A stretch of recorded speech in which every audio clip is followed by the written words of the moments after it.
Descubra um colégio que é parte da história. Oi, fofos! Eu sou a professora Fátima Fonseca, do componente curricular Linguagens e Códigos do Colégio Nossa Senhora das Neves. E aqui estou para algumas dicas do Enem. A começar com variações de linguagem. Professor, e por que variações de linguagem? Justamente por ser um assunto extremamente considerado na prova do Enem. Tão importante é, gente, que há uma competência, a competência 8, exclusivamente para discussão sobre as variações de linguagem. Então vamos a elas, tá?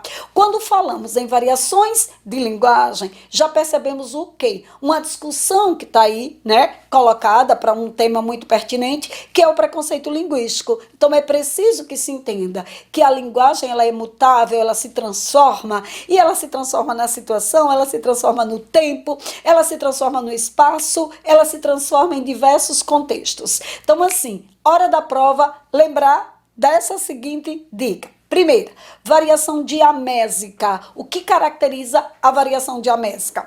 Variação diamésica diz respeito à escrita e à fala. Eu uso meios diferentes, eu uso recursos diferentes. Olha aqui eu gesticulando, né? Não uso isso na escrita. Quando você faz um programa de rádio e um programa de TV, perceba que você usa mecanismos linguísticos diferentes. Então muda o meio. Isso é a variação diamésica. Fixado? Show! A linguagem, ela é fundamental para a marca do tempo, né? E se ela é fundamental para a marca do tempo, nós temos a variação diacrônica, crônica, cronos, tempo. Percebeu, né? Então, o que você percebe aí na variação diacrônica? A linguagem, ela sofre modificações de que forma, né? Alguns termos tornam-se obsoletos, deixamos de usar. Isso gera os arcaísmos. Pega a linguagem século XVIII, século XIX, ninguém usa mais, né? E como ela está nesse processo de transformação, ela também traz termos novos. E aí nós temos os neologismos. Então fixou, né? Dentro do processo da diacronia, eu tenho arcaísmos, aquilo que é arcaico, que é antigo, e neologismos, o que é novo. Show?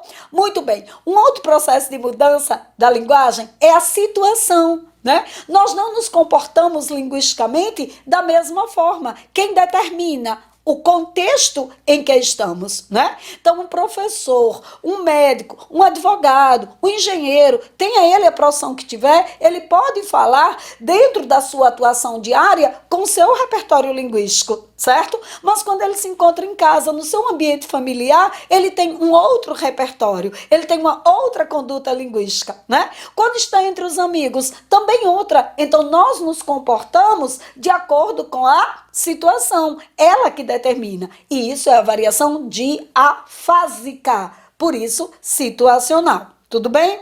Mas você há de compreender que também um país como o nosso, né, de dimensões continentais como o Brasil, não dá para ter unicidade na linguagem. E cada região tem suas marcas. E aí você percebe as diferenças fonológicas. Falamos mal, mas um gaúcho fala mal, ele pronuncia o L como consoante, nós vocalizamos, tá? Então, isso é uma diferença regional. Prof, isso tá só na pronúncia? Não, gente. O repertório vocabular também, né? Eu posso usar pipa, eu posso usar pandorga, eu posso usar coruja, eu posso usar papagaio para o mesmo objeto, né? Brincar lá de pipa, que vocês sabem muito bem. Então, é a região quem determina. E isso muda na cultura, gastronomia tem marcas perfeitas acerca disso, né? Se eu tenho a macaxeira, eu tenho a aipim, eu tenho mandioca. Cada região vai dizer, né, vai determinar o seu uso. Então, isso é fundamental. E por último, e não menos importante, a variação diastrática. E a variação diastrática, gente, por que esse nome? Porque vem de extrato, extrato social, camada social, né? Então, se você tem um grau de escolaridade elevado, é óbvio que você prima pela norma culta, tá? Se você não teve essa mesma oportunidade, ou se você se desliga das questões da norma, você usa uma linguagem coloquial, tá? E chega até uma linguagem vulgar, porque há pessoas que realmente não tiveram acesso à escola. E isso caracteriza a variação diastrática. certo? E a partir dela que você vai fazer um outro gancho com os níveis de linguagem. Porque se nós vamos do nível culto formal, preste atenção, eu tenho o formal, o hiperformal, o semiformal, tá? E eu preste muito atenção nisso. De que forma, professora? Na hora que eu estou fazendo o meu texto, na hora que eu estou produzindo a minha redação, eu tenho de seguir as normas, regência, concordância, colocação pronominal, né? Além dos outros recursos. Mas eu tenho uma linguagem coloquial, que é da fala. Eu tenho linguagem literária, que é dos escritores. Então, isso aí está caracterizado pelo quê, gente? Pelos níveis de linguagem, que vai do hiperformal ao vulgar. Fechado? Espero que tenha ajudado vocês e que isso vocês levem para o dia da prova, porque é assim que funciona variações de linguagem. Beijo grande, fiquem com Deus. Descubra um colégio que é parte da história.